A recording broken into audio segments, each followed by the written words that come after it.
Actually చిన్న సినిమాలకి producers అంటే మన ప్రొడ్యూసర్ని ఫైండ్ అవుట్ చేయడమే చాలా టఫ్ అండ్ మీ రిలేటివే కాబట్టి మీరు ఒప్పించి ఈజీగా ఒప్పించుండొచ్చు. సో బడ్జెట్ ప్లానింగ్ చాలా ఇంపార్టెంట్. మీరు అనుకున్న బడ్జెట్ని కొంచెం దాటినా ఆ తర్వాత ప్రమోషన్కి పెట్టుకోవాలి, ఆ తర్వాత ఇంకా చాలా ఉంటుంది. సో మీ ప్లానింగ్ ఎలా ఉంది సినిమాకి?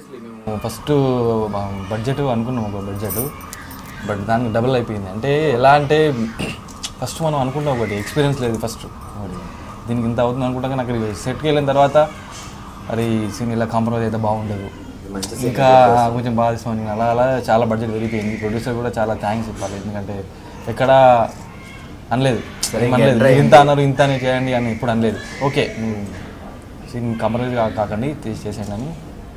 సో డేస్ కూడా ముందే మనం ఇన్ని ప్లాన్ చేసుకుంటే 3 months అనుకున్నాం, కానీ 5 months దాకా అవుతుంది. అంటే ఎక్కడ చిన్న సినిమా కదా ఇలా కానిద్దామని అనుకోకుండా అనుకోలేదు ఎక్కడ, కానీ మీరు చూస్తే మీకు అర్థమవుతుంది టేకింగ్ కానీ ఎక్కడ కానీ. ఓన్లీ ఒక హీరో హీరోయిన్ చిన్నవాళ్ళు అన్న అంతే తప్ప అంత పెద్ద సినిమా అని ఉంటుంది. వాళ్ళు కూడా చాలా బాగా చేశారు.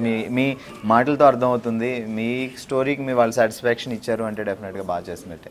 యాక్చువల్లీ ఇది ఒక ట్రూ లవ్ స్టోరీ, ఒక ప్రముఖ వ్యక్తి నిజమైన స్టోరీ, ఇది రియల్ స్టోరీ, ఆల్రెడీ జరిగిన స్టోరీ. Yeah okay.